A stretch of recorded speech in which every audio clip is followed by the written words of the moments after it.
मुल्क में रिकॉर्ड तोड़ कड़ाकेदार सर्दी, अहम खबर आ गई। नायाब मौसमियाती तगय्युर के बायस पाकिस्तान में रवां बरस कई दहाइयों बाद शदीद सर्दी की पेशगोई की जा रही है। मौसमियाती तब्दीली ने इंसानी जिंदगी को मुश्किलात से दो चार कर दिया है। पाकिस्तान मौसमियाती तब्दीली से शदीद मुतासरात 10 सरे फहरिस्त ममालिक में शामिल है और हालिया चंद सालों में तूफानी बारिशों, क्लाउड बर्स्ट और तबाहकुन सैलाब से मुल्क की मईशत तबाह और आवाम की गुर्बत में इजाफा हुआ है। अब से कुछ दिन कबल एक खबर आई थी जिसमें आलमी मौसमियाती माहिरीन ने पाकिस्तान में रवां बरस कई दहाइयों बाद कड़ाकेदार शदीद सर्दी पड़ने की पेशगोई की थी और कहा था कि गैर मामूली सर्दी नायाब मौसमियाती रुझान लानीना के बायस होगी। अब इस हवाले से महकमा मौसमियात पाकिस्तान का भी अहम बयान सामने आ गया है, जिसमें रवां बरस इंतहाई सर्द मौसम सरमा की खबरों को बेबुनियाद करार देते हुए अवाम से कहा है कि वो सर्द मौसम से मुताल्लिक अफवाहों पर यकीन न करें। महकमा मौसमियात का कहना है कि पाकिस्तान में इस साल मौसम सरमा में गैर मामूली या रिकॉर्ड तोड़ सर्दी की कोई साइंसी बुनियाद नहीं है,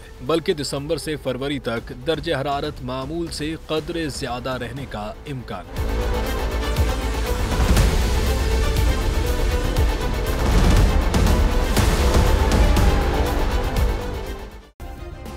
सब्सक्राइब करें और बेल दबाएं ताकि कोई खबर रह न जाए।